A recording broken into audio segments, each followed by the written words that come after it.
Bueno, pues estamos aquí, como hemos dicho en el post de estos días, que vamos a hacer una mesa redonda. El título, 100 años conservando el bisonte europeo, o como diría Benigno, como has dicho tú antes.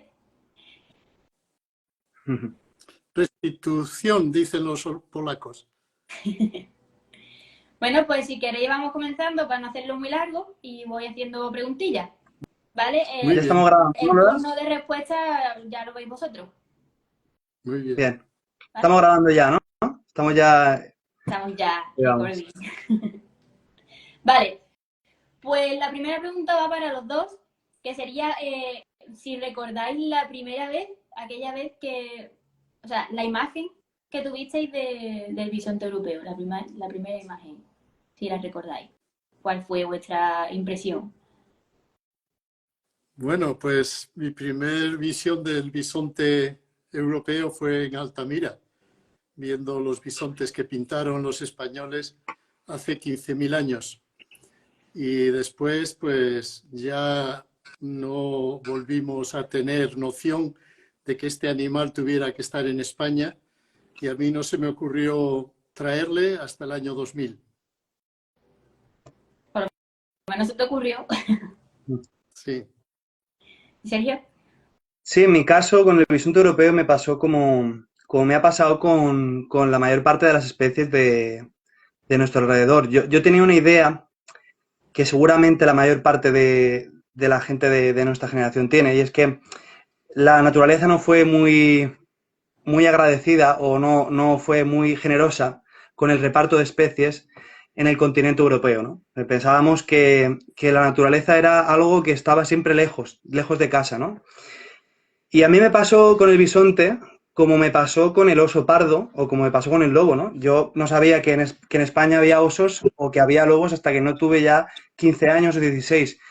Y aquello fue revelador, fue de repente tomar la conciencia de que yo tenía cierta responsabilidad, una micropartícula de responsabilidad, ¿no? Porque al final el individuo es uno más en la masa de millones, ¿no?, que compone las sociedades modernas, pero tomé conciencia de eso con todas estas especies por aquellos años, allá por los 15 y 16, que fue cuando me vi llamado, ¿no?, al ecologismo, ¿no?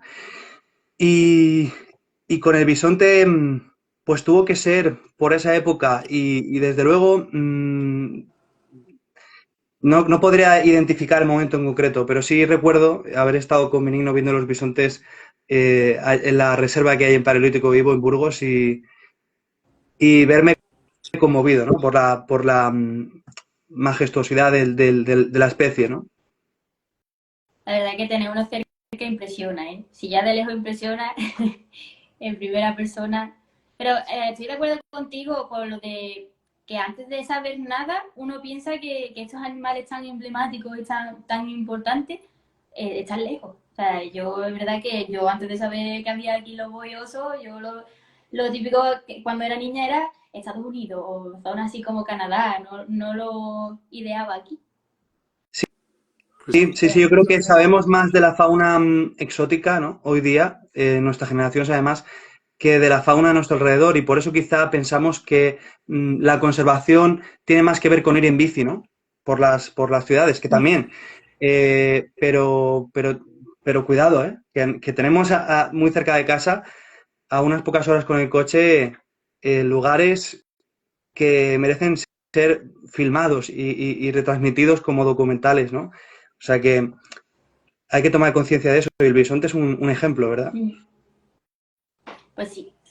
A ver, siguiente pregunta. Esta va para Benigno. Benigno, eh, ¿sabría o podrías contarnos cuál fue la primera acción de conservación que se hizo para el bisonte europeo?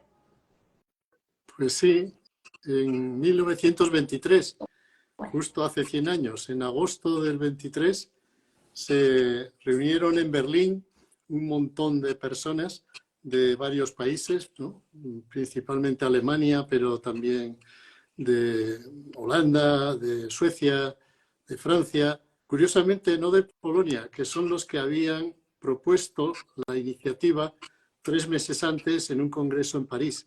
Pero después después de la Primera Guerra Mundial, Polonia estaba así poco reconocida.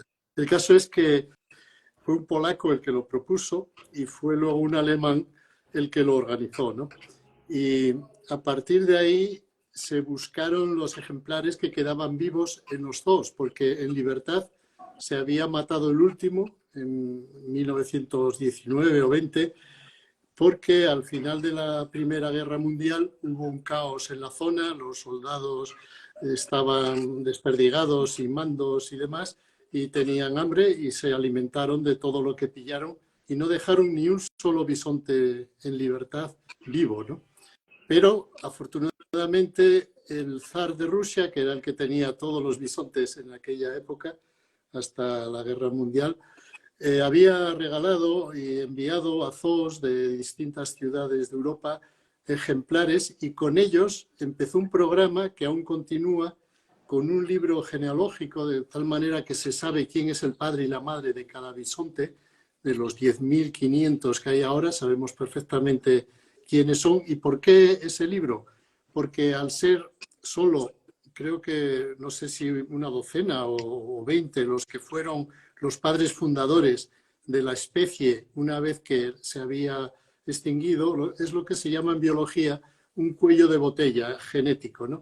Es decir, que son hijos todos de los mismos y eso se consigue modificar intentando unir bueno, padres con madres muy lejanos y además el hecho, por ejemplo, de que en España estemos ahora introduciendo bisontes producirá cambios en sus genes debido a la alimentación y al clima a muy largo plazo, lógico es, pero eso permitiría hacer variar la genética y así lograr superar el problema enorme que es la endogamia, ¿no? El que un animal no tenga diversidad se traduce en más fragilidad para las enfermedades, incluso peores partos, es menos prolífico, etcétera, ¿no?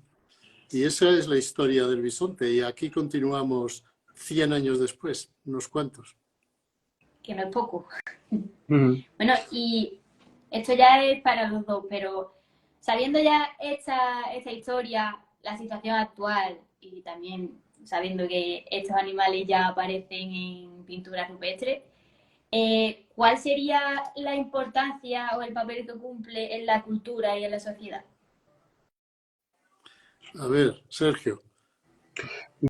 Bien, no voy a dar una respuesta muy distinta de la que creo que darías, más que nada porque hemos dedicado muchas horas a hablar del bisonte Benigno y yo, entonces hay muchos argumentos que le puedo pisar o que le puedo robar directamente, pero bueno, más allá de ese redescubrimiento, ¿no? del bisonte en España con las pinturas de Altamira a finales del 19, ¿no? que al principio es acusado de plagio, ¿no? Como bien sabemos la historia de Sautola y de cómo se descubre aquello. Más allá de esa reivindicación que se puede hacer a un nivel cultural histórico, ¿no? Un segundito. ¿Sí? Sigue contándolo, ¿vale? Que tengo que desaparecer un momento. De acuerdo. ¿Vale? Que eso, más allá de esa reivindicación que se puede hacer como, diríamos, materialización o encarnación, ¿no? de un momento de la historia natural de la península ibérica que no tiene por qué quedar simplemente reducido a las pinturas, más allá de eso, también las funciones que puede tener el bisonte hoy para todos los territorios que se están quedando abandonados en lo que se conoce como la España vacía, que están sufriendo un proceso de matorralización, ¿no? Que están aumentando su masa combustible por la ausencia de grandes herbívoros. Los grandes herbívoros, y vuelvo a repetir, todos estos argumentos los tengo muy trabajados porque tengo aquí al maestro conmigo que me los ha explicado, pero los grandes herbívoros europeos, que eran el asno salvaje, el caballo salvaje, el toro salvaje y el bisonte, en tiempos históricos, uro, tarpán, encebro y bisonte, desaparecieron en estado salvaje, pero mantuvieron sus formas domésticas. Es decir, que aunque fueran propiedad de un ganadero, en el territorio seguían cumpliendo las mismas funciones ecológicas. ahora que desaparece la ganadería, no tenemos grandes herbívoros ni en estado doméstico ni en estado salvaje. Y yo creo que en este sentido el bisonte europeo actual, que cuenta como argumento en contra de su introducción, el principal argumento en contra de su introducción es que no es la especie exacta que ve aquí, porque en las cuevas de Altamira supuestamente el que está pintado es el Priscus, el Bison priscus. Sin embargo, el bisonte europeo actual, y ahora nos va a contar esto Benigno yo mucho mejor, es un híbrido del Priscus, que sí que estaba presente en la península ibérica, y del uro eurasiático, que también estaba presente. Es decir, que ambas especies que han dado como fruto al bisonte europeo actual estaban presentes en la península ibérica. De hecho, el bisonte europeo tiene una antigüedad de 8.000 años, ¿no? En la Tierra, 8.000, 9.000. ¿Qué nos puedes decir de esto, Benigno?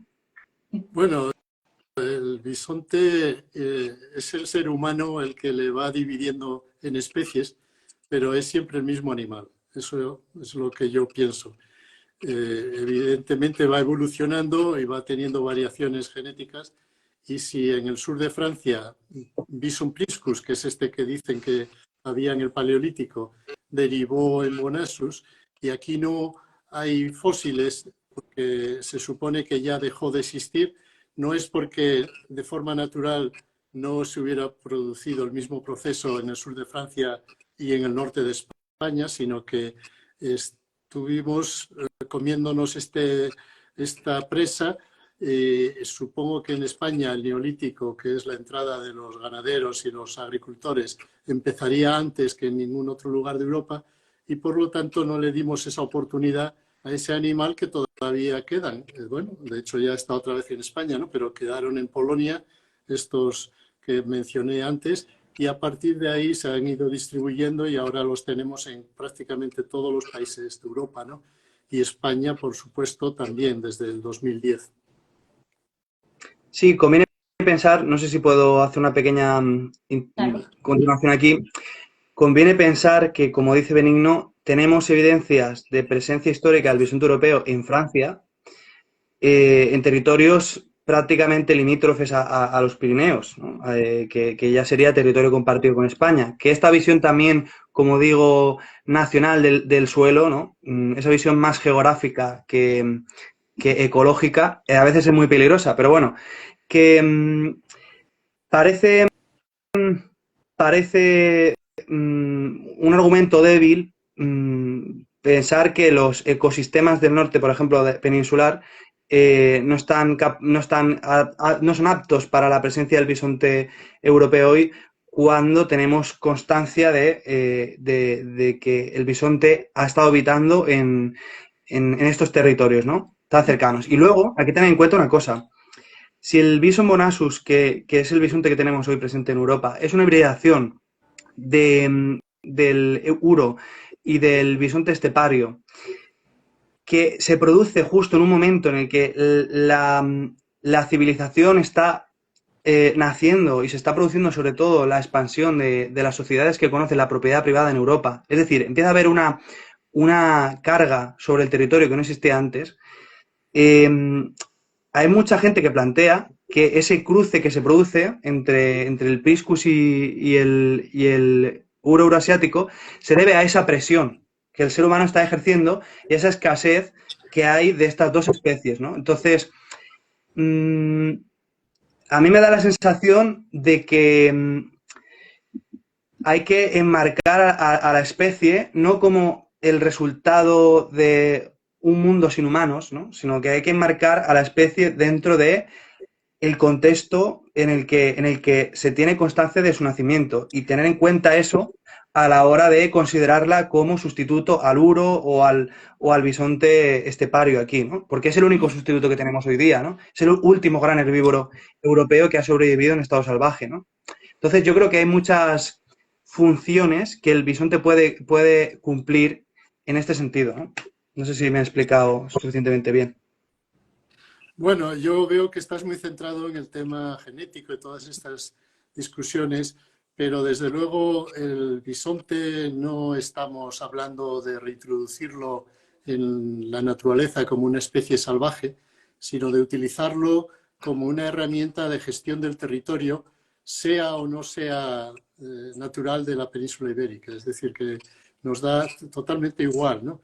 Igual que se tienen otros animales para la producción de carne o para cualquier otro servicio. Ahora ya, desgraciadamente, menos, pero antiguamente toda la tracción, todos los arados, todo lo que era el transporte se hacía con animales, ¿no? Y nunca se preguntó de dónde venían, porque lo principal era lo que hacían. Y nosotros ahora mismo defendemos que el bisonte es una herramienta de gestión, como bien dijo Sergio antes, para evitar incendios forestales, pero también para producir riqueza. A partir de ahí es que no hay más que hablar. Un animal que dé dinero, eso en la sociedad tiene aceptación. Nosotros los conservacionistas tenemos también otros ideales y otras aspiraciones, pero desde luego lo que todo el mundo entiende es que algo sea rentable. El bisonte da una carne excelente, produce dinero por el turismo, produce dinero incluso por la venta en vivo para expandir esta iniciativa, ¿no?, de que colonice nuevos territorios, y allí donde no se puede ya encontrar lugar para un macho más de 2 años que no puede ya convivir en la manada, pues evidentemente hay que sacrificarlo, y lo que se está haciendo en Estados Unidos, en Rusia y en otros países es entregárselo a los cazadores que pagan por el trofeo, ¿no? Y luego otro recurso que da el bisonte, y para mí es el más importante, es que puede permitir dar el sello de autenticidad a los proyectos de rewilding. Desgraciadamente, del uro y del tarpán, que es la vaca salvaje o toro salvaje, y del caballo salvaje no quedan ejemplares, y los tenemos que restaurar a partir de especies domésticas que, aunque guardan a veces muchísimos aspectos de su comportamiento primitivo, ¿no? Hay vacas en Portugal que se defienden de los lobos, en España también, caballos, tenemos todas nuestras razas autóctonas de ponis, ¿no?, de caballos, como el asturcón, el osino, el potoca, los gallegos, ¿no?, los portugueses. Y esos animales cumplen esa función, como dice Sergio, pero a la gente le cuesta trabajo ver a un animal salvaje en un caballo o en una vaca, ¿no? Y, por ejemplo, hoy en día sería complejo cazar un uro o cazar un tarpán, como hacían nuestros ancestros en Altamira, porque matar a una vaca de un disparo o de un flechazo o a un caballo es ya como algo contra natura, ¿no? Porque sobre todo el caballo, son ya animales de compañía, no son animales para comérselos.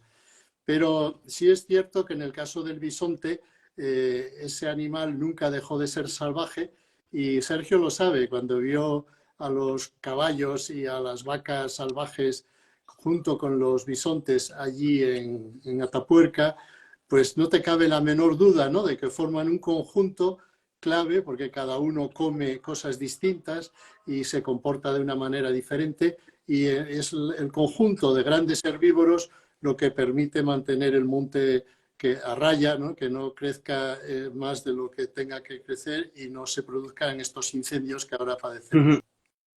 Y es muy curioso una cosa que ha dicho ahí Benigno también.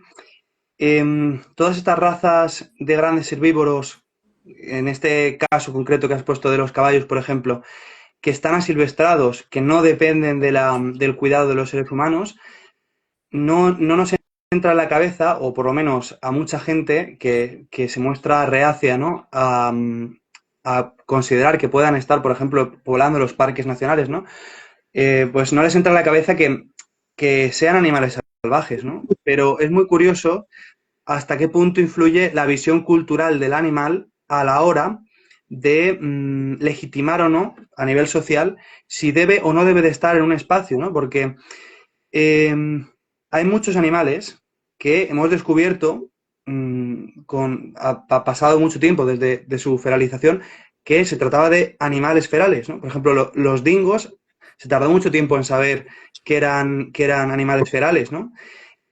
Hasta el momento en el que se supo eran considerados fauna salvaje, ¿no? Y nadie hubiese puesto, quizás sí, por el momento, ¿no? En el que se coloniza Australia, etcétera, pero porque hasta hace poco tiempo la biodiversidad no tenía el valor que hoy le otorgamos, pero nadie pondría en duda su legitimidad en un ecosistema, ¿no? Con el caballo Cebulski nos ha pasado algo muy parecido. Hace unos años se publicó un estudio que decía que en realidad era un animal feral, ¿no?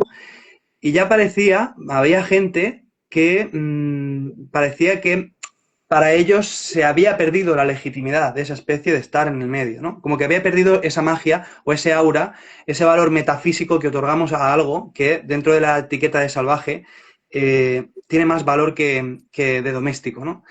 Sin embargo, el animal, que ahora ya sabemos que no, que sí, o sea, que es un animal salvaje, han vuelto a salir otros estudios que responden, ¿no? Que replican estos estudios de hace 4 o 5 años, pero sin embargo, cuando se dieron toda esta serie de cambios en la visión del animal, nada había cambiado en términos ecológicos, es decir, el caballo estaba haciendo lo suyo en el espacio y, y al ecosistema le importa muy poco. Si nosotros pensamos que ese caballo es salvaje o ese caballo es feral, o al final el caballo está desempeñando una función, ¿no?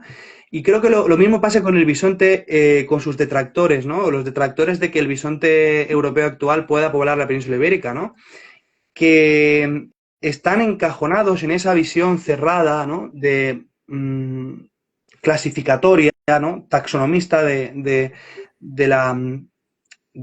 que tiene el método científico, ¿no? Es uno de esos defectos quizá, ¿no? Que torpecen a veces la conservación y, y no se dan cuenta del potencial que tiene el bisonte en los ecosistemas, ¿no? ¿Cuál es la labor que puede desempeñar? Perdona que te interrumpa. Yo de verdad que no perdería un minuto en rebatir a estos charlatanes de café que están ahí diciendo tonterías con el bisonte. El bisonte, estamos hablando de introducir en España como mucho 2.000 ejemplares, porque hay 10.000 en todo el mundo.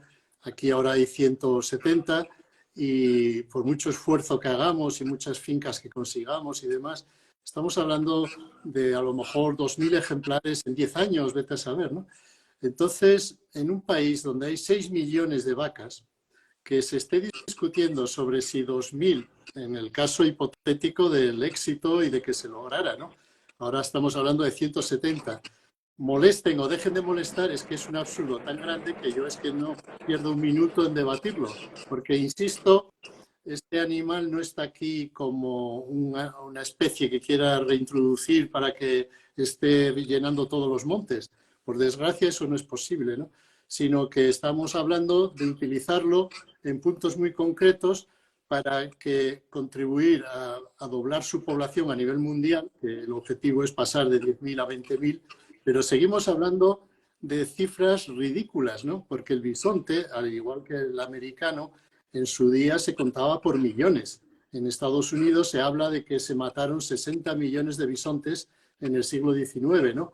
En Europa, pues fácilmente, en España podría haber, yo qué sé, a lo mejor 500.000 de bisontes, a saber cuántos había, ¿no? Pero estamos hablando de que las cifras que estamos ahora intentando para colaborar con Polonia y otros países en aumentar la población de este animal y simultáneamente tener una herramienta de gestión para controlar el matorral y controlar el crecimiento de la vegetación en las zonas donde no queremos ganaderos, y digo no queremos, porque a veces hablamos de que esto es por aprovechar la España vacía, y no solo es por eso, es porque hay zonas que queremos que sean salvajes, que no estén dominadas por ningún neolítico.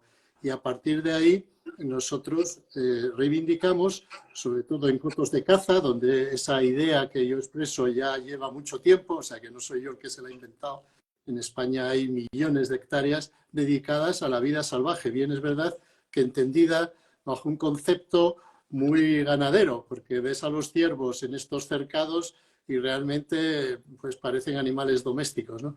Pero bueno, es algo intermedio entre el ideal de un paisaje abierto y libre y en lo que es una ganadería, todo hembras, inseminadas artificialmente y haciendo ahí una producción industrial de carne que no es el caso en el tema de lo que se llama el rewilding, ¿no? Del asilvestramiento de una serie de grandes herbívoros que son esenciales. Porque, y esto hay que explicarlo, ¿por qué estamos insistiendo en estos animales? No porque sean míticos, ni emblemáticos, ni nos gusten, ni nos dejen de gustar, sino que el corzo, el ciervo, el jabalí, el gamo, el muflón, no tienen peso suficiente para controlar ciertas plantas que nadie come a diente. Es decir, que los animales son muy selectivos. No el bisonte, que llega a comer hasta un 30% de madera y es un todoterreno, ¿no? Que es capaz de meterse en un monte y dejarlo como un jardín inglés. Pero vamos, en general, él come 30, 40 kilos de materia vegetal todos los días y pisotea, pues a saber, ¿no? Depende del día, pero es su peso, sus más de media tonelada, lo que también contribuye a desbrozar y a mantener los prados, los pastos abiertos, ¿no? Y esa función es esencial. Esa función, como bien decía antes Sergio, la hicieron mal que peor las vacas. Las vacas no estaban estructuradas en manadas naturales, no se movían tanto, pero se movían, sobre todo cuando la ganadería era toda ella extensiva. Y luego el pastor hacía una función también de desbrozar, iba siempre con su azada, ¿no? Cortando de aquí y allá. Todo eso se ha perdido y lo que tenemos es un crecimiento desmesurado de la vegetación y eso se traduce en incendios. Que el incendio no solo es un problema, como mucha gente piensa, porque arden los pobres arbolitos y se pierde el bosque. Eso es lo último de todos los daños que hace un incendio. El principal es la pérdida de agua. Y sin agua, la vida, las ciudades son inviables.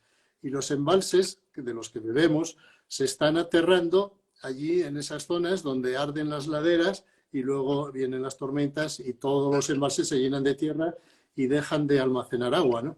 Entonces eso es un tema muy, muy importante, olvidándonos ya, digo, de la naturaleza, de la ganadería, de los bosques, aunque solo fuera por el egoísmo de tener agua para beber, deberíamos de meditar y recapacitar sobre qué estamos haciendo en este planeta que está perdiendo su capacidad genésica de producir aire puro, de producir agua, de producir fertilidad, ¿no? Y es por ahí por donde va el rewilding. Pues sí. De hecho, con esto que habéis comentado, me habéis resuelto ya un par de preguntas que tenía por ahí. Pero bueno, ahora retomamos ese tema porque queda mucho por hablar. De hecho, me estaban comentando por aquí un par de cosas y si tenéis alguna duda, esto para los oyentes, lo dejamos para el final, ¿vale? Porque es que si no, nunca acabamos. Entonces, la siguiente pregunta, Benigno, sería que ¿cuál es el registro más antiguo que date la presencia del bisonte en España? Pues no tengo los datos yo así frescos, pero he oído, bueno, digo que no los tiene nadie, ¿eh? Porque estamos hablando de muchos años y ahí eso es evidente. El bisonte vivió en España durante más de 1 millón de años. Durante más de 1,5 millones, dicen algunos, de años, que hay constancia de que esa especie estaba aquí. Y solo hace 10.000 desaparece. Y como digo, hace 10.000 es cuando entran las hordas asiáticas de ganaderos, que son nuestros padres y abuelos, y se cargan a todos los bisontes y a todos los españoles, bueno, a los machos, porque a las hembras las respetan. Y hay un estudio, la Zueza, que dice que hace 5.000 años desaparece el hombre paleolítico y es sustituido por el hombre asiático ganadero, ¿no? Y ese señor es el que mató los bisontes. Entonces, que un animal que lleva aquí 1 millón de años y que hace 10.000 lo hemos matado, que alguien le niegue ahora que tiene que estar aquí es un absurdo. Pero vamos, insisto en no entrar en ese debate porque me pone negro que haya gente tan torpe y tan zoquete. Pero sí es cierto que el dato de que el bisonte es una especie que habitó Iberia desde hace más de 1 millón de años debe de hacernos meditar, ¿no? Porque en ese periodo siempre se habla de que el bisonte es de la era glaciar. Hubo épocas climáticas de todo tipo, ¿eh? Hubo épocas como ahora, incluso más calurosas y menos, y ahí estaba el bisonte cambiando siempre de especie, porque hubo muchísimas. Según los milenios, pues se va adaptando y va generando diferentes especies, ¿no? Pero es muy antiguo, como casi todos los animales. El único que es un bebé recién llegado es el ser humano. Nosotros como especie tenemos apenas 310.000 años, sapiens sapiens, como género, ¿no? Contando otras especies de homínidos, pues podríamos remontarnos a Homo habilis y hablamos de 2 millones de años. No es nada, al lado de 1,5 millones el bisonte. Y bueno, hay animales que tienen, yo qué sé, 8 millones, 10 millones y muchos más millones de años, ¿no? Sin embargo, el ser humano, pues es de los últimos en llegar, y es que evolutivamente el cerebro, que es nuestra estrategia para sobrevivir, es algo muy sofisticado, ¿no? Es algo que tardó lo que tuvo que tardar en generarse el cerebro de un ser humano, y por lo tanto estamos aquí recién llegados y ya dominando el mundo gracias a esa evolución que nos dotó la naturaleza, y deberíamos de emplearla para cosas más inteligentes que para acabar con este planeta y reproducirnos como conejos, ¿no? Porque el problema principal que tenemos no es ni el cambio climático, ni la pérdida de biodiversidad, ni nada de nada, sino de que no paramos de reproducirnos.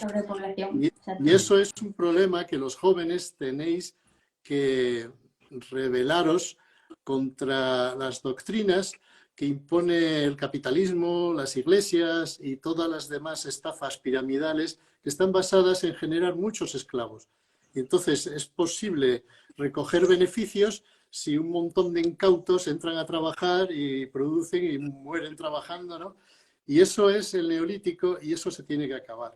El mundo tiene que volver a sus 500 millones, a 50 millones, a saber cuántos millones de seres humanos, no tengo la cifra, pero desde luego los que quepan, y sobre todo permitan una vida sin tener que trabajar y siempre disfrutando y siempre viviendo como vivimos hasta hace 10.000 años, que era desarrollando nuestras facultades mentales. Hay una cosa, y por no seguir indagando en la crítica al sistema, que es un vicio al que se podría recurrir casi desde cualquier perspectiva o asunto que se aborde, y yo creo que conviene, ¿no? Por mera conciliación y por un intento de convencer a quienes están haciendo lo difícil para reintroducir el bisonte. Has dicho algo importante, y es que el bisonte pobló Iberia durante más de 1 millón de años. No solamente Iberia, todo el hemisferio norte, ¿no? Entonces, desde la península ibérica hasta México había poblaciones de bisontes que cruzaban por el estrecho de Beringia, igual que otras tantas especies que hoy tienen una distribución muy reducida y que consideramos que su regresión se da por cambios climáticos. Y esto, como también ha dicho Benigno, parece inverosímil porque durante el tiempo que han estado en la Tierra muchas especies han habido cambios climáticos incluso más pronunciados que el actual. ¿Esto qué quiere decir? Que hay especies que hoy consideramos, por ejemplo, y no estoy haciendo ningún alegato de que tengan que ser candidatas a la reintroducción aquí porque las cosas han cambiado mucho, pero simplemente quiero puntualizar que estas regresiones se han dado y no se han dado por causas ambientales. Hay especies como los leones que han habitado el planeta entero, y con excepción de Oceanía y de Australia. Los leones poblaban Europa, Asia, las 2 Américas y, por supuesto, África, ¿no? De hecho, fijaos en cómo es esta obsesión con considerar que son los factores ambientales los que producen la regresión de las especies, que hasta hace poco que se ha secuenciado el ADN del león asiático, todavía hay quien ponía en duda que esos leones no los hubiera llevado alguien allí, ¿no?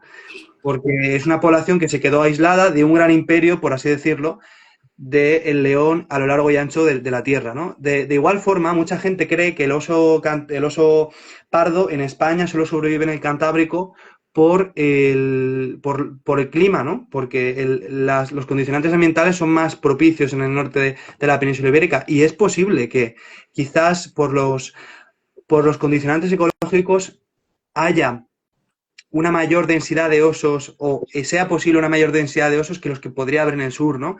Pero es cierto que si miras todas las adaptaciones que el oso pardo presenta a lo largo y ancho del mundo, hay osos pardos en el desierto del Gobi, había oso pardo hasta el siglo XIX en Marruecos. En fin, el oso pardo es una especie muy adaptable, igual que el bisonte es una especie muy adaptable, igual que la mayor parte de los mamíferos que tenemos termorregulación, somos muy adaptables. Hay leones que viven en el desierto de Kalahari, hay leones que viven en la selva, hay leones que viven en la sabana. Los leones vivían en Marruecos hasta hace un siglo, en el clima mediterráneo. ¿Qué quiero decir con esto? Que esas ideas, ¿no? De que es el clima lo que causa la extinción de todos estos animales, cuando justamente con la expansión de la civilización es cuando se producen todas esas extinciones, a veces ni siquiera con la civilización, ni con la mera llegada del ser humano, es cuanto menos sospechoso, ¿no? ¿Cómo es posible, ¿no? Que haya especies que hayan sobrevivido aquí durante 1,5 millones de años, que se hayan adaptado a todos los cambios y justamente es el cambio climático que coincide con la expansión de la humanidad y que causa su extinción, ¿no? Es un poco sospechoso y me da la sensación de que, bueno, por lo que sea, no queremos admitir nuestra culpa. Esa culpa tampoco tiene que ser un lastre, simplemente tiene que abrirnos los ojos para, de ahora en adelante, actuar de manera distinta. Mucha gente dice que, que recrear las especies, recuperar los espacios es jugar a ser Dios, ¿no? Lo decía hace poco una conferencia aquí de la Politécnica. La semana pasada estuve en la Politécnica dando una charla de rewilding y planteé esto, ¿no? ¿Cómo es posible que hablen de que recrear o recuperar los espacios sea jugar a ser Dios, ¿no? Como el que tiene el Zoticon, ¿no? O el Monopoly, cuando lo que hemos sido es el Dios de la muerte, ¿no? El ser humano ha sido el Dios de la muerte estos últimos miles de años, ¿no? No era eso jugar a ser Dios, no era eso jugar a ser Thanatos o ser Thanos, cargarse todo lo que había de por medio, transformar todos los espacios, convertir paraísos en eriales, ¿no? Entonces yo creo que eso deberíamos de pensarlo, ¿no? ¿Cuáles son las fechas, cuáles son los tiempos biológicos son muy distintos de los tiempos históricos? ¿Y qué decir ya del tiempo que concibe una generación o un individuo, ¿no? Y hay que mirar el cuadro en su completitud, no solamente en la mira pequeña de mis padres, mis abuelos, sino que hay que intentar comprender la evolución de los ecosistemas en ese largo plazo, ¿no? Bueno, yo tengo que decir, ya para acabar, que estamos siempre hablando de la naturaleza, de la vida salvaje, de si esto debe de ser, si esto no debe de ser, como si existiera. Es decir, hay biólogos que, como no deben de haber salido nunca de la facultad y de sus libros, se creen que la naturaleza existe. Y la naturaleza está destruida hace siglos. No queda nada en ningún sitio.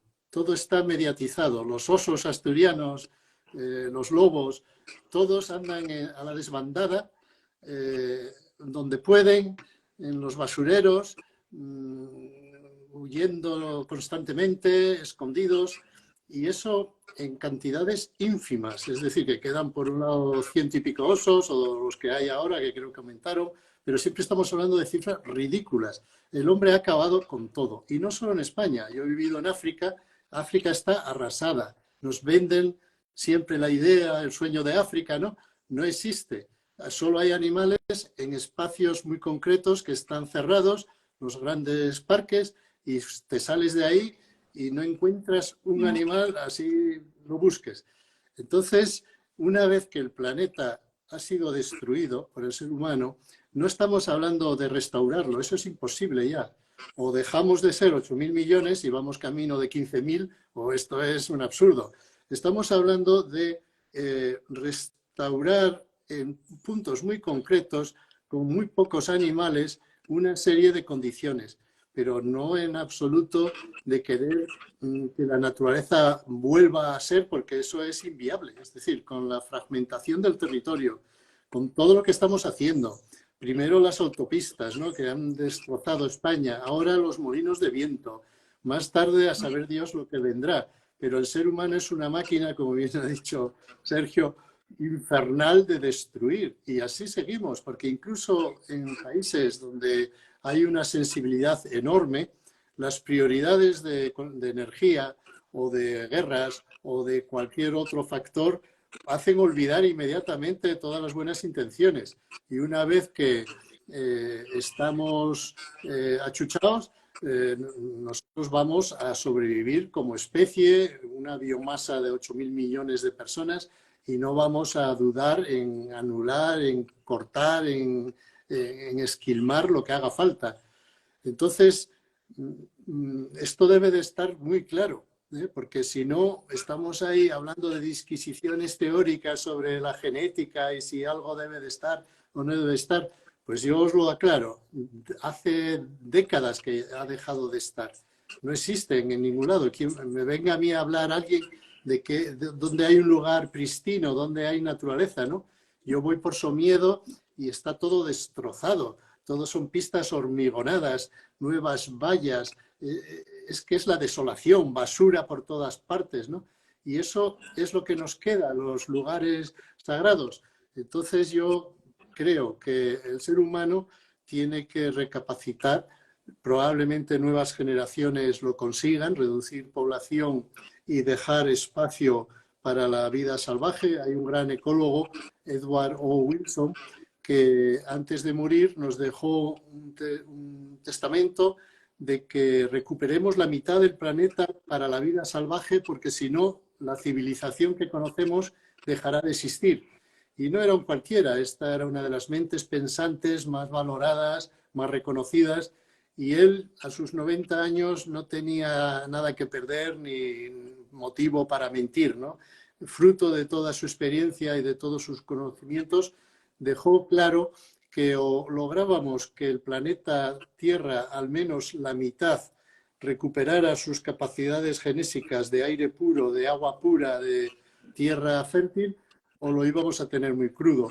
Y a partir de ahí, el primer punto que yo no lo veo en ningún programa electoral, en ningún debate parlamentario, en ningún lado, que es que hay que reducir población de forma inmediata, que es dejar de tener hijos, que lo estamos haciendo de manera natural en Occidente, concretamente en España, pero claro, no lo están haciendo en otros continentes.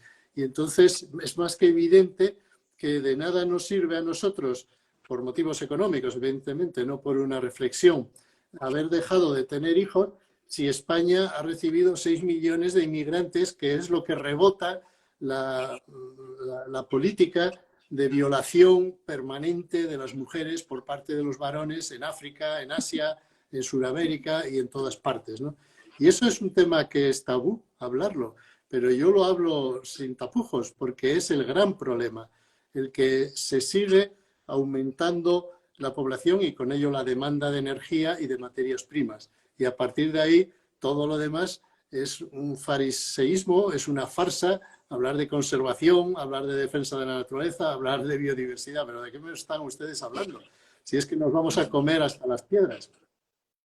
Sí, bueno, yo creo que Rewilding en este sentido puede desafiar esa idea de que el ser humano es necesariamente destructor y puede ofrecer la visión de que está en nuestro poder favorecer o promover también la vida y la biodiversidad, ¿no?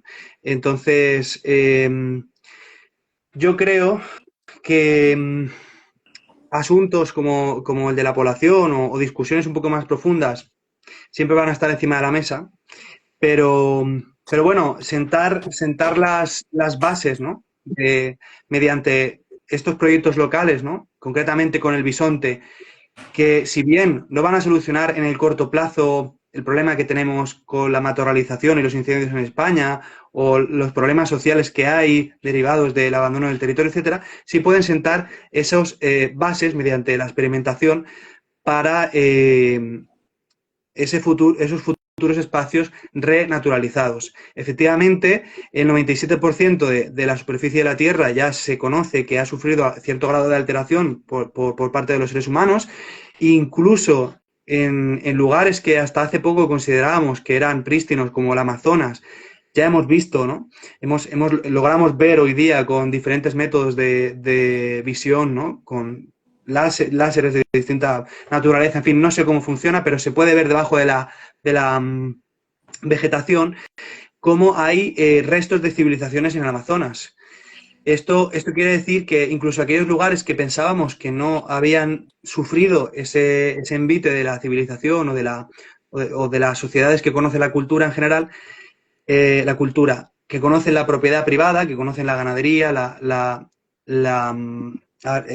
agricultura, etcétera, sí que lo han sufrido también. Es decir, incluso esos espacios tan aparentemente salvajes han sufrido la intervención humana. Y creo que tenemos ahora, a partir de toda esta conciencia que hemos adquirido a través del avance del método de la ciencia, ¿no? Básicamente, del conocimiento del registro fósil, del conocimiento de la necesidad de las especies para la estabilidad de los espacios, ¿no? Porque las especies efectivamente no son simplemente, ¿cómo decir? La Pokédex, ¿no? La especie no es un catálogo, no es un inventario de criaturas que están para fascinar nuestra vista, sino que son funcionales, que forman parte de un metabolismo que mantiene ese equilibrio necesario en el espacio para que sea habitable, ¿no? La homeostasis, ¿no? Que decía creo que Wilson habla de la homeostasis, o es Lovelock, creo. Lovelock, que es el que habla de la homeostasis. Todo eso que ya sabemos nos permite a día de hoy tener la conciencia como para dejar de destruir y comprender que regenerar es mucho más inteligente, ¿no? Y en ese sentido, el bisonte capitaliza,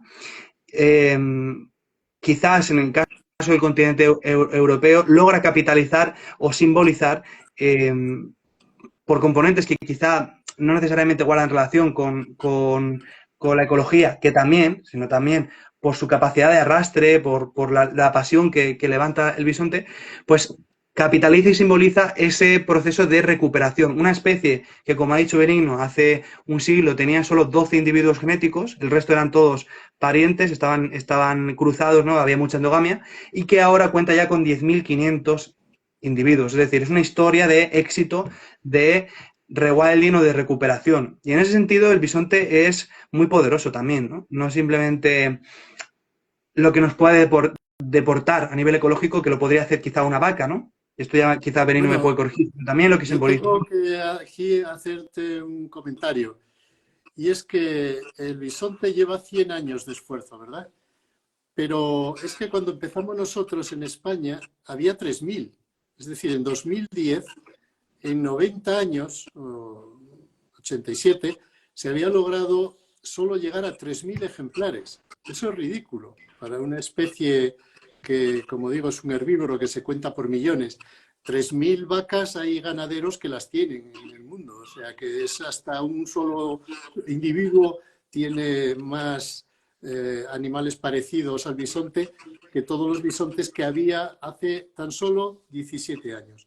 Hace 17 años Polonia se planteó que eso era un fracaso.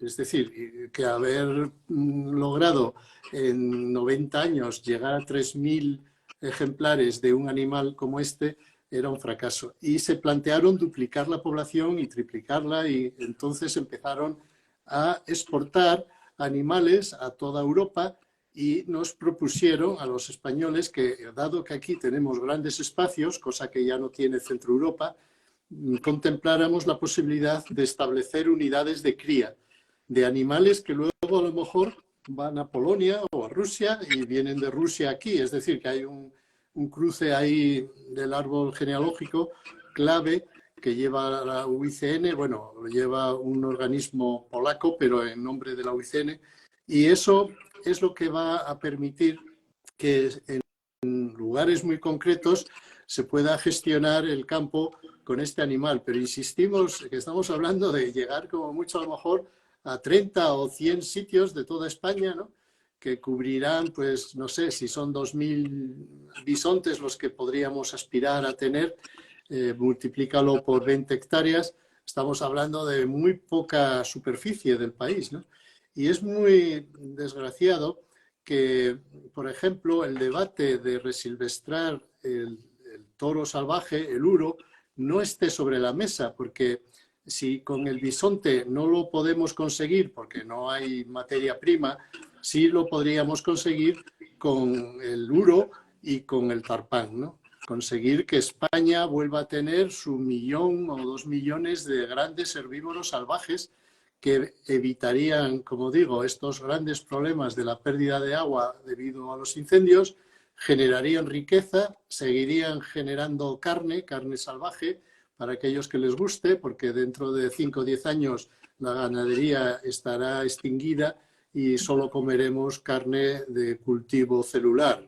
Os lo puedo asegurar, vamos, tal como que estoy aquí sentado.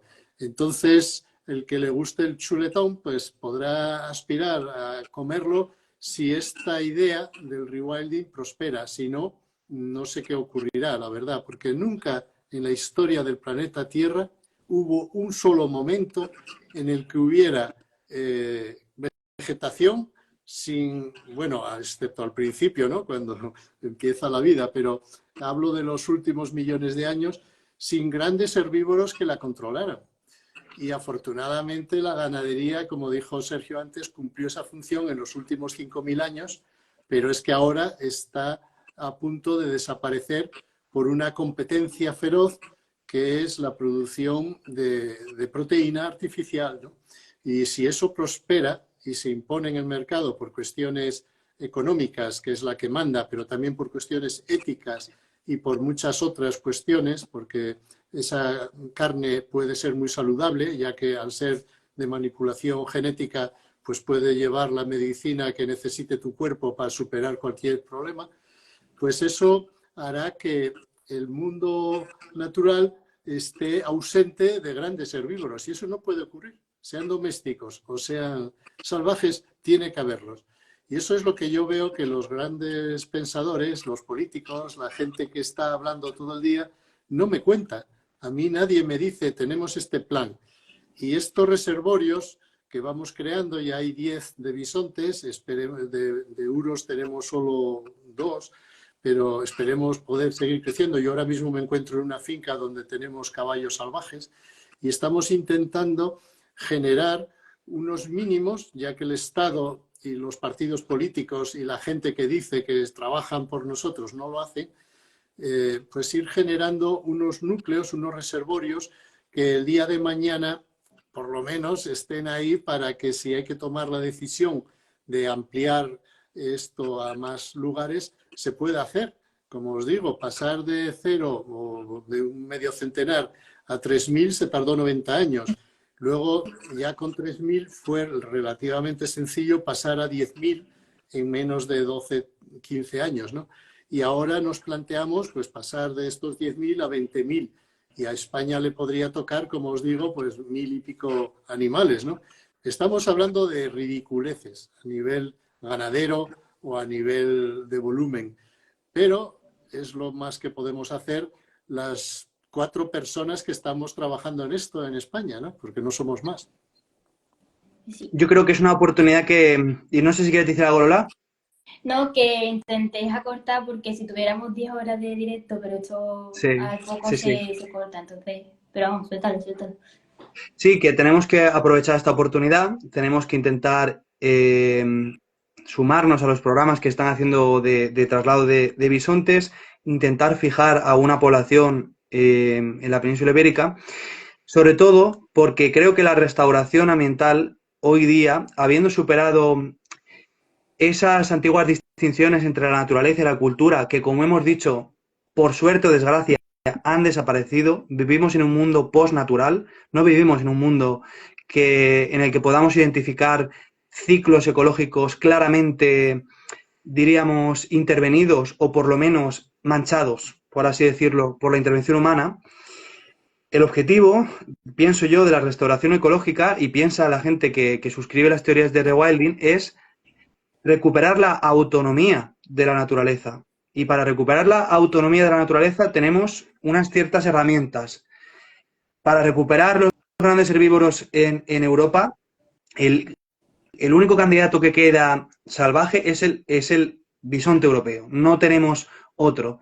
Y luego podemos feralizar también las razas que sabemos que son más cercanas a los grandes herbívoros extintos en tiempos recientes. El uro, el tarpán, el encebro, etc.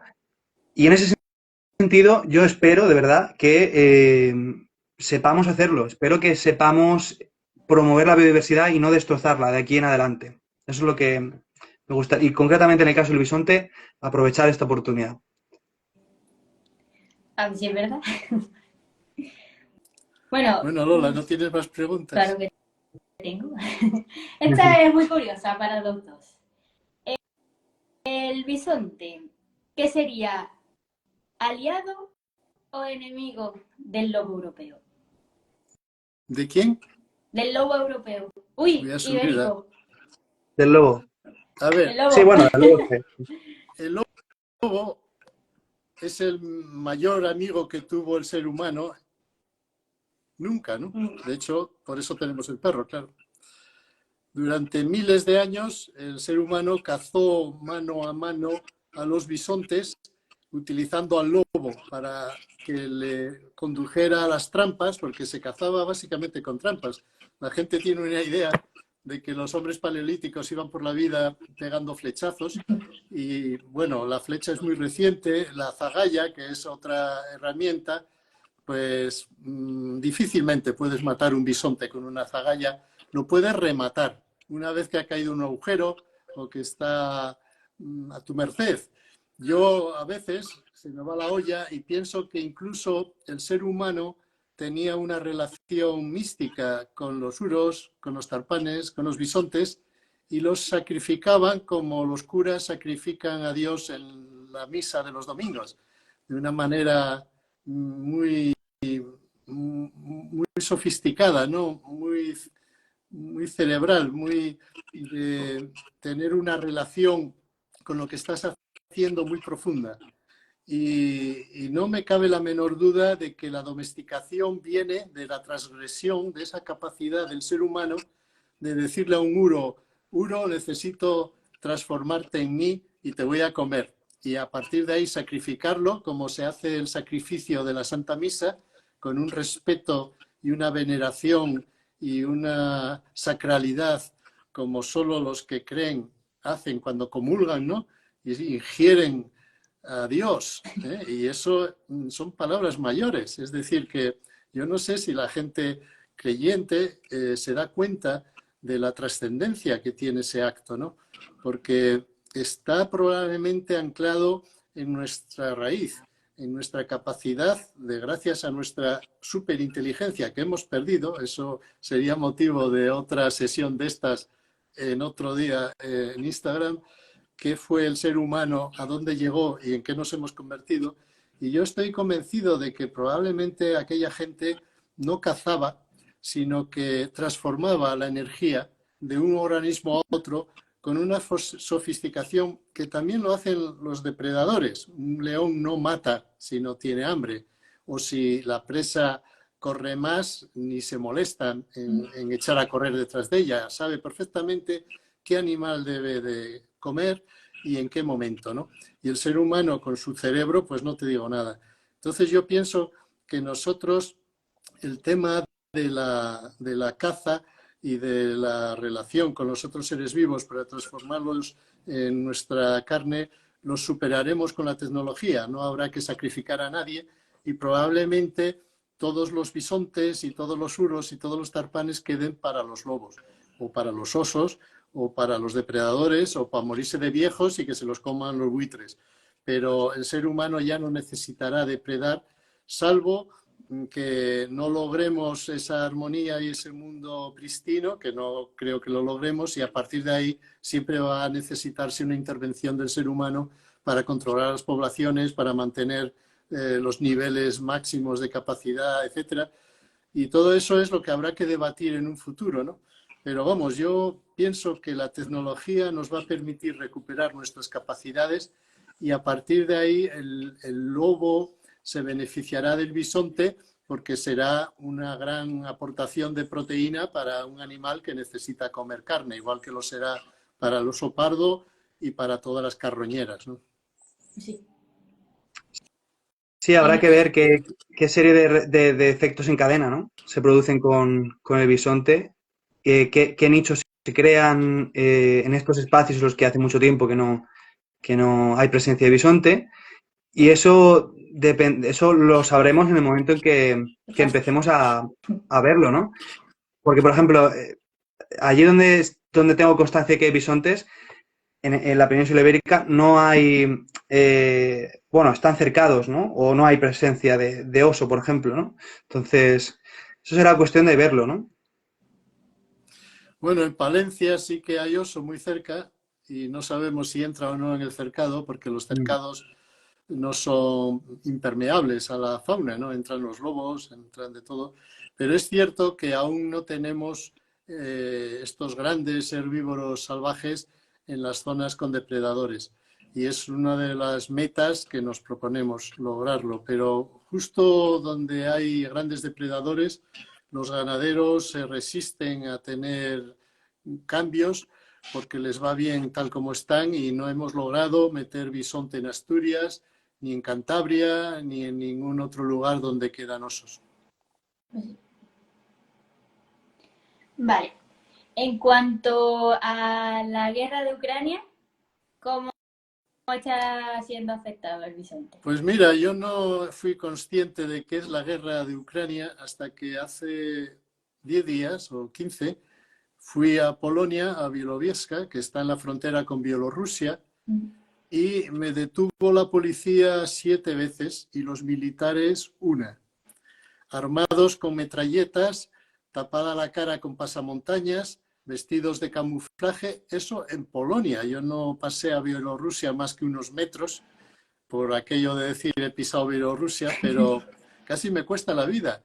Entonces, en medio de ese jaleo, allí están los bisontes. Ahora los respetan, no nos consta que hayan muerto a tiros, sí han muerto pisando minas por salirse de un recinto en Ucrania y han pisado minas y han muerto los bisontes que había en una reserva, pero de momento los soldados pues son abastecidos por sus ejércitos y no hay ese caos que se produjo en la Primera y luego en la Segunda Guerra Mundial, que al final de la guerra pues la gente deja de tener referencias, mandos y lo único que tiene es un arma con balas en la mano.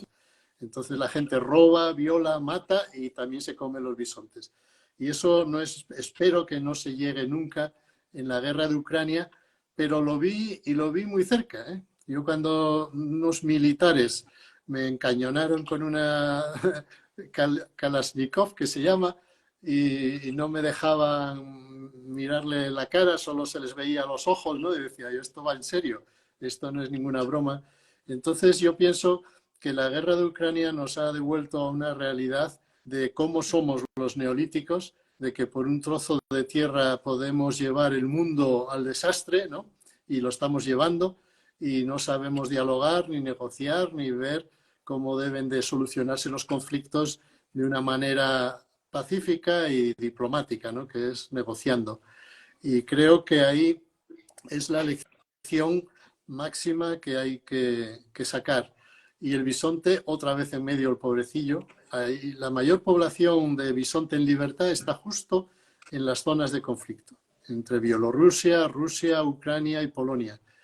De tal manera que si ahora esos animales murieran, solo quedarían los de estos recintos, que como dice Sergio, pues son pequeños enclaves, ¿no? Hombre, ahora estamos ya empezando a tener bisontes en zonas de 3.000, la siguiente va a tener 7.000 hectáreas, y eso son palabras mayores. Hay un ¿En España? animal ¿7.000 hectáreas en España? en Portugal, sí. Wow. Y ahí los animales van a poder, incluso yo ahora estoy en una finca de 3.000 hectáreas donde hemos soltado una manada de Cebalski y la manada principal, que son 7, no se mueven de 1 kilómetro. A veces hacen viajecitos, ¿no? Pero no tienen comida, tienen agua, tienen tranquilidad y no necesitan más. Y digo yo que si estuviéramos en un lugar abierto que pudieran irse a la China, no lo harían mientras tengan esas 3 cosas, agua, comida y tranquilidad. Entonces yo pienso que tenemos que aspirar a tenerlos en grandes espacios, incluso con cierres virtuales que llamamos, que es que una vez que tú sueltas un animal, por ejemplo, en 30.000 hectáreas, sabes que no se va a salir de las 100, donde más o menos tiene eso que digo, la comida, el agua y demás, y es el cinturón que le rodea lo que va a permitir, gracias a que les ponemos radiotransmisores, que si se saliera, pues tienes que ir allí, un equipo, y lograr devolverlo a su sitio, que eso es sencillo, ¿no? Llevándoles comida, ellos van detrás de ti y les vuelves a llevar a donde tienen que estar. Hay mil maneras, ¿no?, de gestionar este tema, pero lo que está claro es que todo lo que hagamos son símbolos, son... El mayor cambio de Rewilding es el mental, es decir, que nosotros con todo esto vamos a conseguir gotitas de agua en un océano de basura, de degradación y de todo lo que hemos hablado antes. Pero a nivel mental sí podemos conseguir que el ser humano entienda que él es algo muy sofisticado, que es un ser libre, que hemos perdido esa libertad y que la tenemos que recuperar.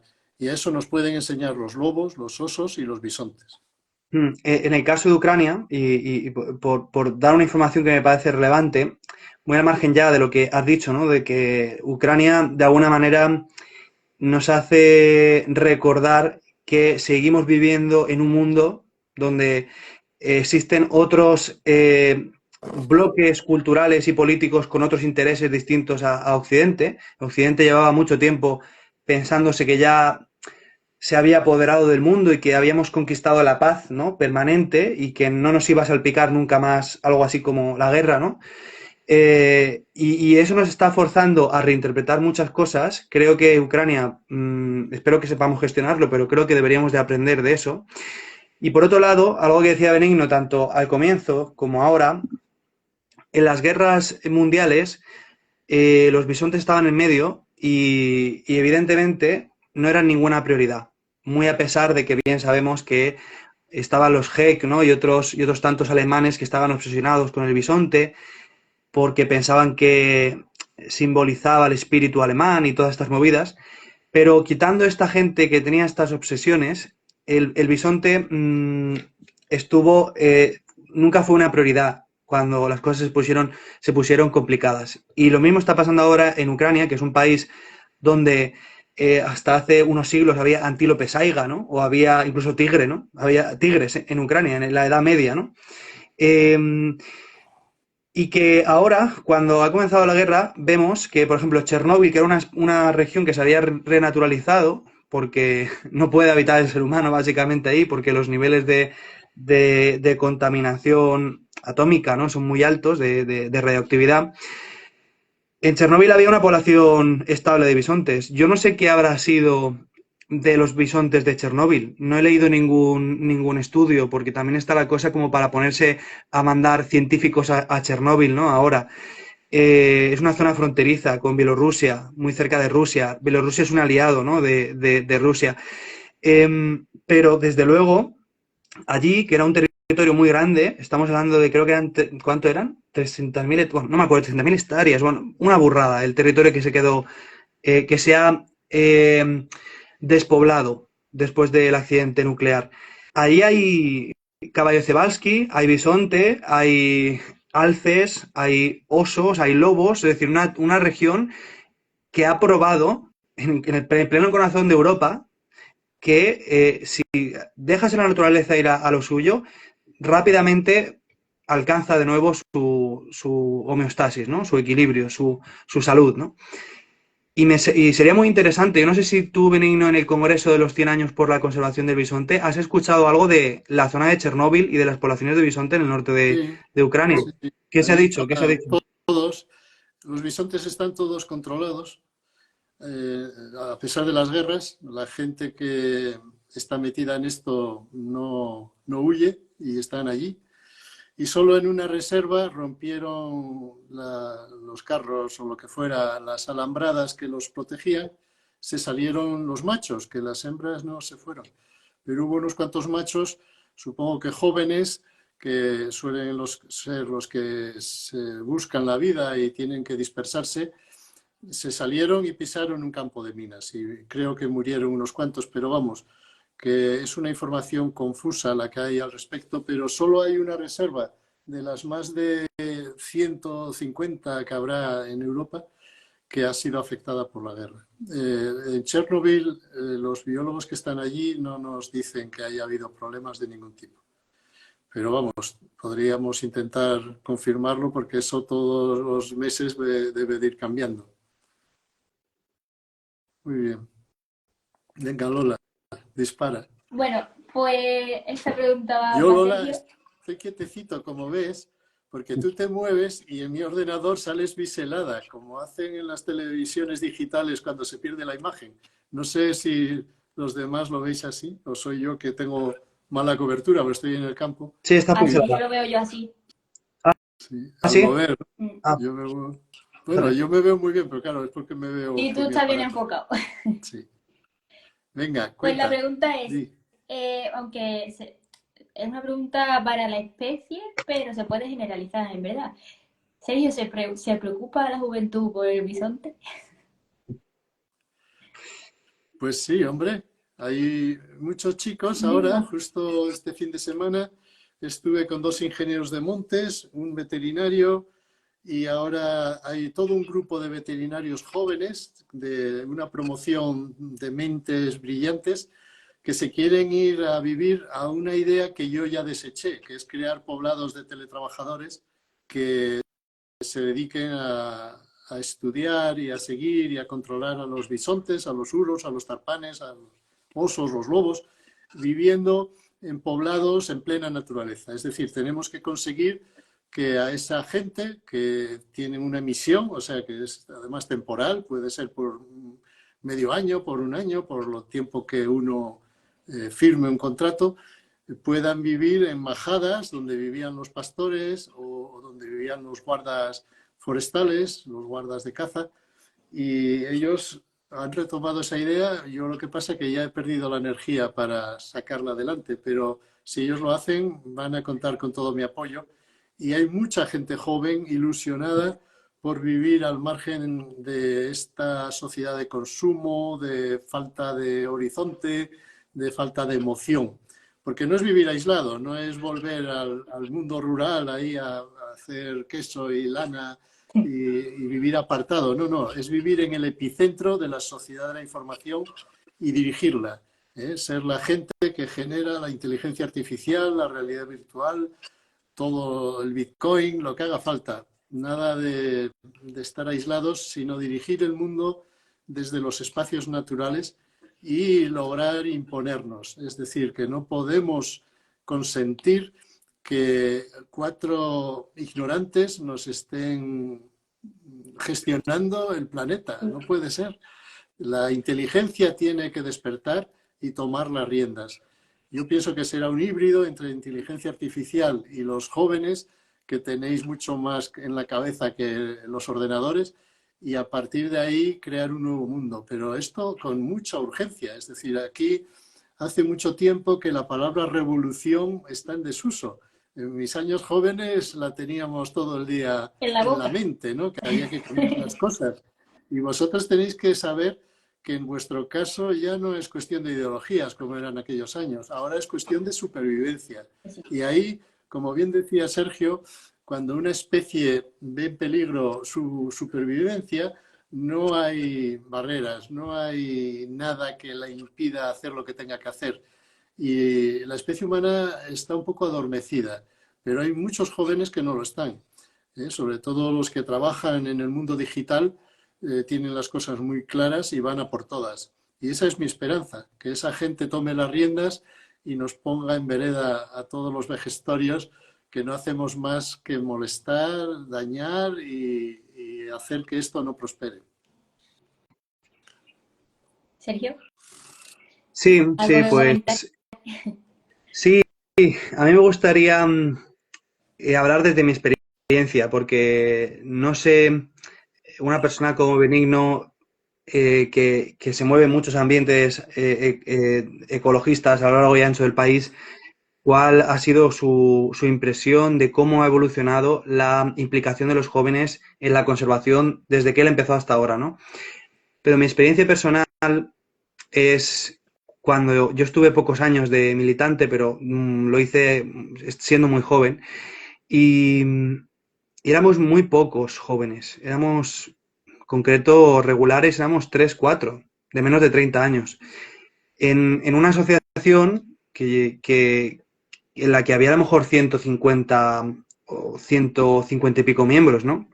De hecho, recuerdo, y sé que no está tan relacionado con el bisonte, pero como mero indicador, ¿no? de la implicación en los jóvenes en la conservación, que cuando hicimos la primera marcha mundial por el clima, que hubo una coordinación de todas las ciudades grandes del mundo, de casi todas, para hacer esa marcha por el clima, en Alicante hubo en torno a 1000 y poco asistentes, pero jóvenes había muy pocos, había más gente de la generación de Benigno que nuestra. Yo creo que debemos de, en ese sentido, los jóvenes estamos llamados a despertar.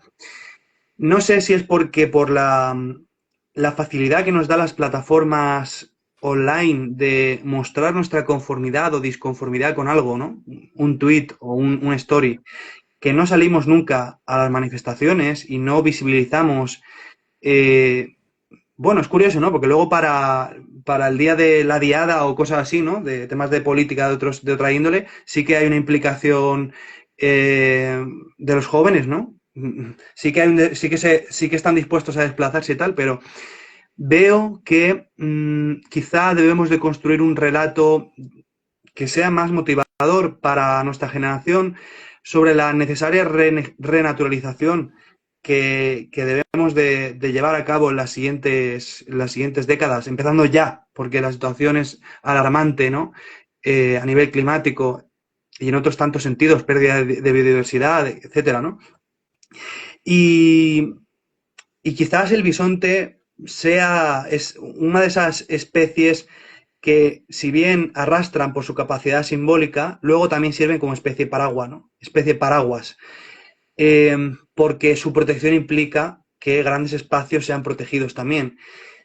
Pero la verdad, no sé si la implicación de las generaciones más jóvenes se producirá por la necesidad que imponen las circunstancias materiales, es decir, por una crisis ambiental que amenace nuestro bienestar, o será porque nos anticipemos mediante el uso del diálogo, que logremos atraer a la gente de manera voluntaria al problema para anticiparnos a él, ¿no? Y ya no solo para anticiparnos al problema, sino para ofrecer la experiencia que es la naturaleza, ¿no? Porque creo que seríamos más felices, o por lo menos a mí me ha hecho más feliz, implicarme, no necesariamente en la conservación, porque no voy a forzar a nadie que sea un activista político, aunque yo pienso que la conservación va al margen de la política, pero esto daría para otro vídeo, sino por la experiencia que es vivir cerca de la naturaleza o visitar la naturaleza o conocer la naturaleza. Creo que eso tiene un potencial para incrementar nuestro bienestar, ¿no? Y en ese sentido sería importante que lo hiciéramos. Instagram ha logrado darnos una epifanía, ¿no? de conexión con la naturaleza, que es el post en el bosque, en el paisaje, en la cascada. Eso está bien para encauzar o facilitar el mensaje, pero no se puede quedar ahí. Lo que no podemos hacer es tirarnos 4 horas en coche para llegar a un entorno, hacernos las fotos y dejarlo peor de como estaba, ¿no? Así que eso deberíamos de aprenderlo también, ¿no? Bueno, pues Bueno, para eso está Pescona también.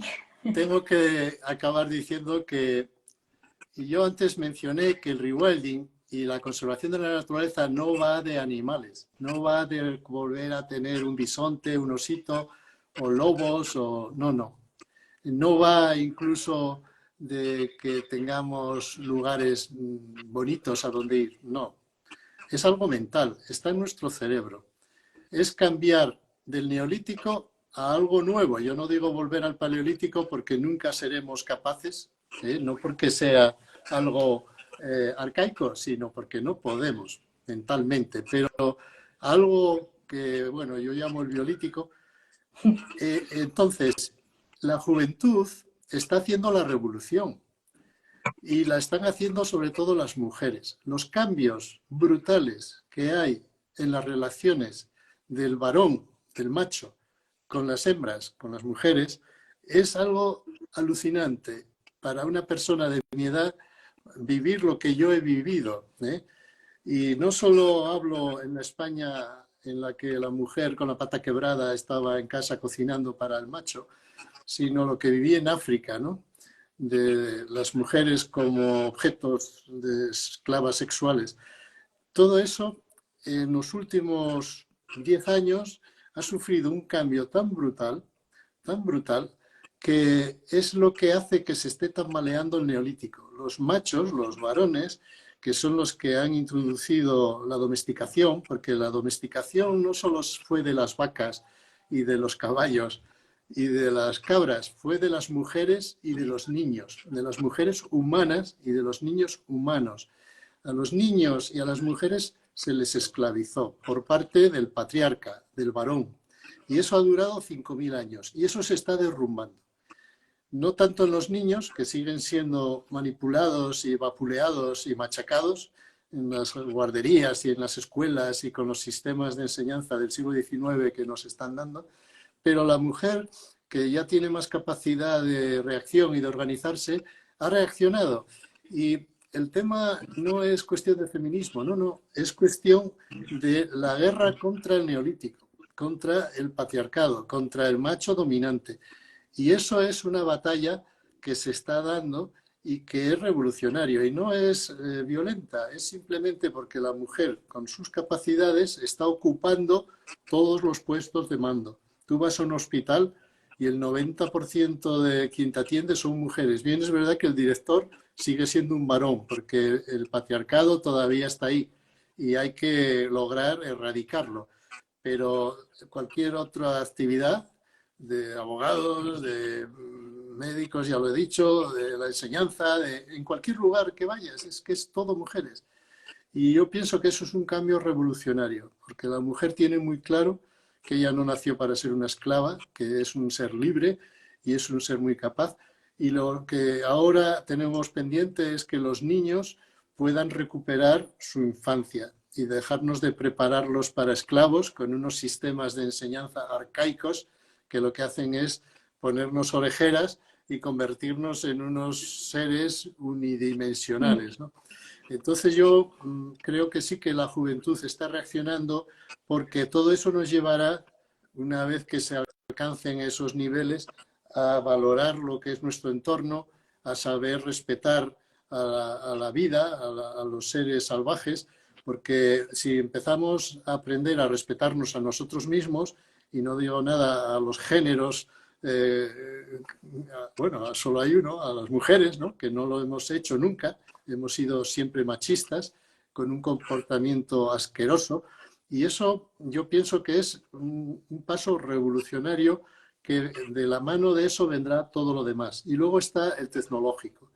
Todos estos chicos que trabajan en desarrollar herramientas como el Bitcoin, como todas las cosas digitales que ponen en jaque a las grandes instituciones, ¿no? Como la banca, como los políticos, como las religiones, eso es revolucionario. Entonces, la revolución no consiste en coger una pistola y ponerte a matar a nadie o en salir a la calle y estar todo el día protestando. No.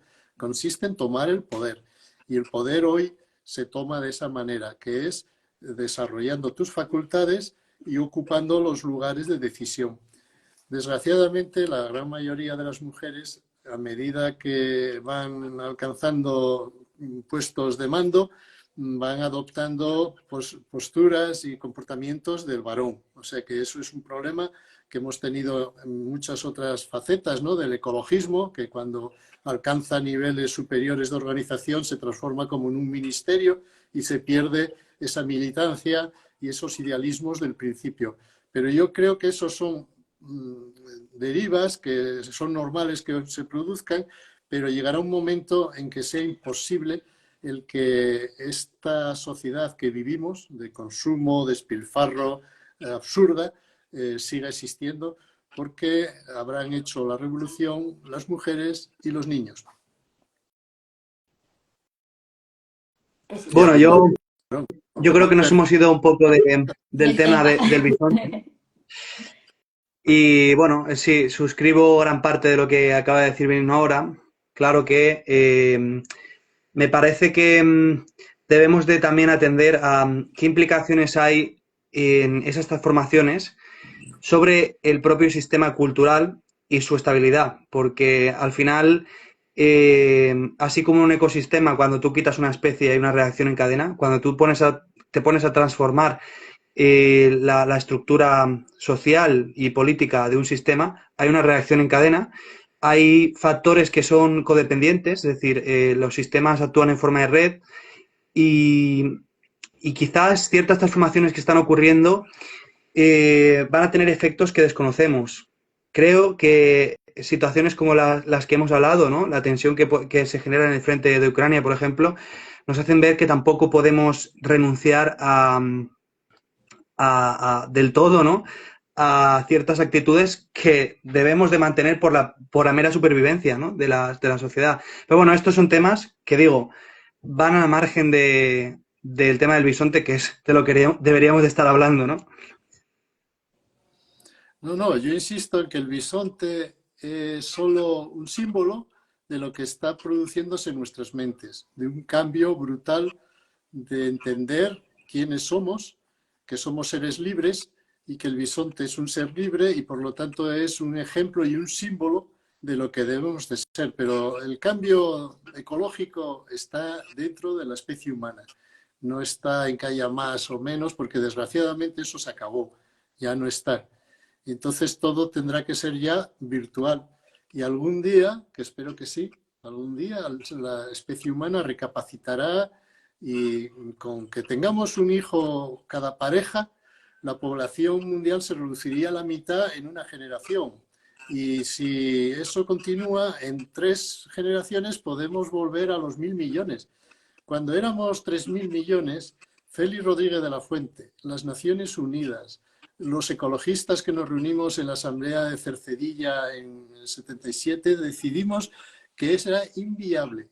El programa de Jimmy Carter, ¿no? La estrategia de 1980 de Jimmy Carter, todos los grandes estrategas, desde la derecha a la ultraizquierda, desde Mao Zedong, ¿no? Solo un hijo, teníamos muy claro que no se podían ser 3.000 millones, que había que bajar a 1.500 millones de personas. Bueno, eso fue mi generación. En todas partes era lo primero que se decía y luego a partir de ahí empezábamos a hablar. Y el que no aceptaba eso, pues eso, tendría que ser una persona neutralizada porque era un peligro para el futuro de la humanidad.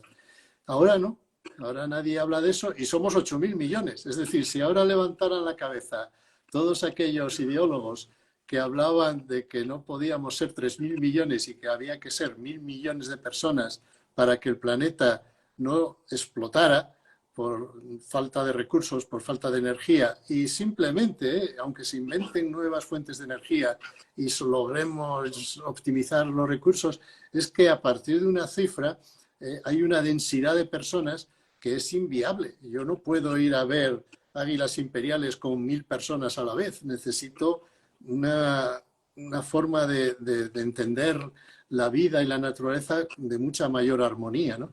Y sin embargo, hemos masificado, he visto fotos de la cumbre del Everest haciendo cola los que llegan para poder entrar, dejando salir a los que han llegado. Y digo, ¿pero esto qué es? ¿Cómo hemos hecho un mundo tan masificado? Y claro, eso va a más.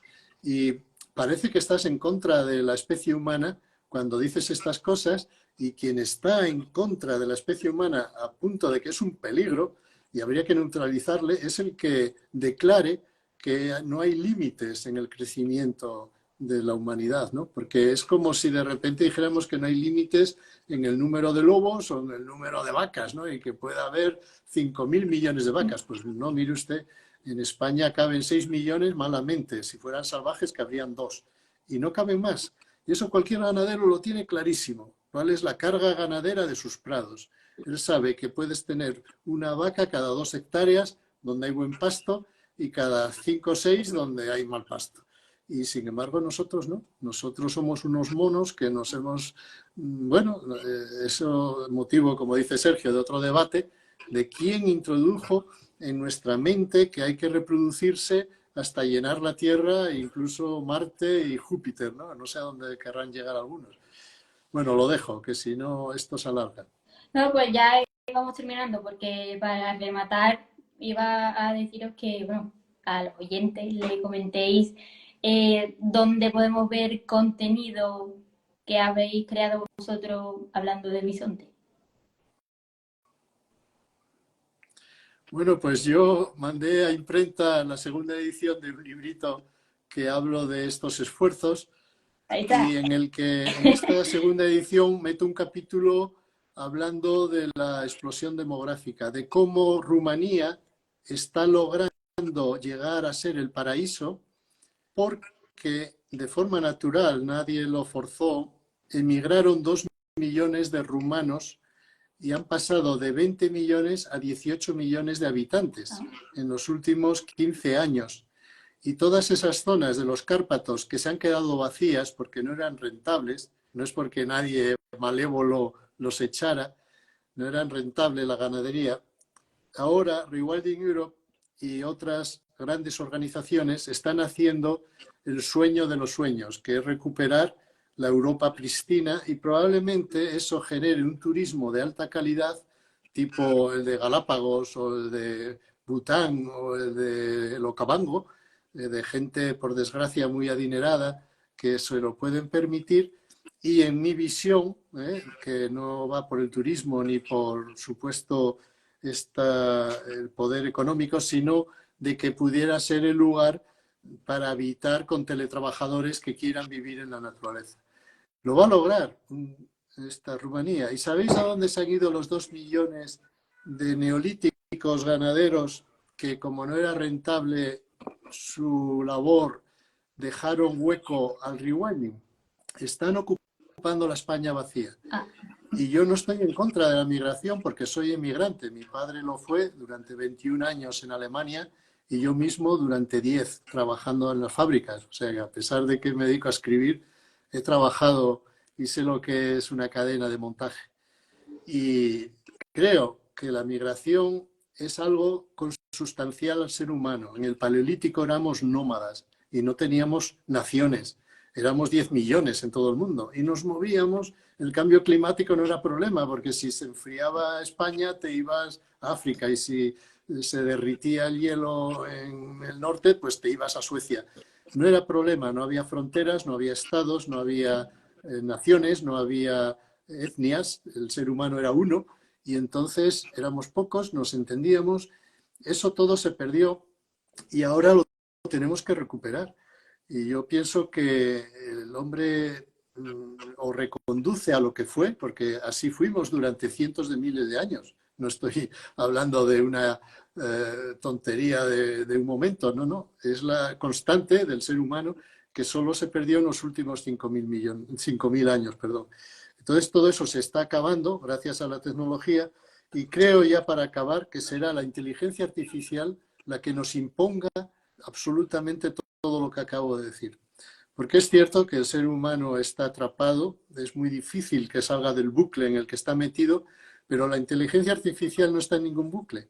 Y ella es capaz de saber qué es lo que hay que hacer para optimizar las claves de la supervivencia y lo impondrá directamente a los seres humanos. Por eso los grandes desarrolladores de inteligencia artificial están alertando de que la inteligencia va a acabar con el ser humano. Y claro que lo hará, con el ser humano despilfarrador, violador, dominador. Ya no entro en tacos, ¿no?, para calificarnos, pero eso todo, evidentemente, algo que sea inteligente dirá, ¿pero qué es esto, no? Fuera. Y lo eliminará de nuestras vidas, afortunadamente. Y yo soy un gran optimista porque creo que las nuevas generaciones encontrarán un mundo nuevo en el que se pueda desarrollar el ser humano, que no necesita mucho. Yo viví con los bosquimanos y un bosquimano, para ser feliz, lo único que necesita es que le dejen en paz. Él sabe encontrar comida y sabe desarrollarse intelectualmente y no necesita de nada ni de nadie, pero sí necesita de que no entremos en sus territorios y los arrasemos como se hizo históricamente. Y nada más, hoy lo dejo ya por aquí. Bien, ¿y Sergio? Bien, pues si tenéis interés en el tema del bisonte, me dirijo ahora a la gente que nos esté viendo, podéis buscar en YouTube mi nombre, Sergio Arias, y escribir la palabra bisonte y vais a encontrar dos vídeos. Un vídeo es una reseña al libro de Benigno, de bisonte ibérico, que está más centrado bueno, la verdad es que es un libro muy completo, ¿no? Porque aborda de todo, el pensamiento de Félix, tiene un componente literario muy, muy fuerte, datos históricos de cómo se recupera el bisonte desde finales del XIX con la monarquía polaca y todo eso en adelante. Y luego hay un vídeo que se llama El bisonte europeo en España y la obsesión genetista en la conservación, creo que este es el nombre, en el que hablo de esas transformaciones que Rewilding introduce en la restauración ecológica, al dar primacía al nicho frente al taxón, es decir, a la funcionalidad de la especie frente a su pureza biológica, este tipo de cosas. Y, y doy argumentos muy interesantes sobre, bueno, pues algunos los hemos comentado aquí, ¿no? Sobre la situación de la herbivoría en España, el número de cabezas de ganado que hay, los efectos que eso tiene. En fin, yo creo que si os interesa el tema del bisonte, ponéis Sergio Arias Bisonte en YouTube y hay dos vídeos ahí que tenéis para rato, tenéis un ratito ahí. Estupendo. Pues ya sabéis, gente, a buscarlo. Y si no, a ver si puedo yo subir por las historias y demás vuestro contenido. O por lo menos De acuerdo. decirles por dónde lo pueden encontrar. Pues chicos, ha sido un placer escuchar, como siempre.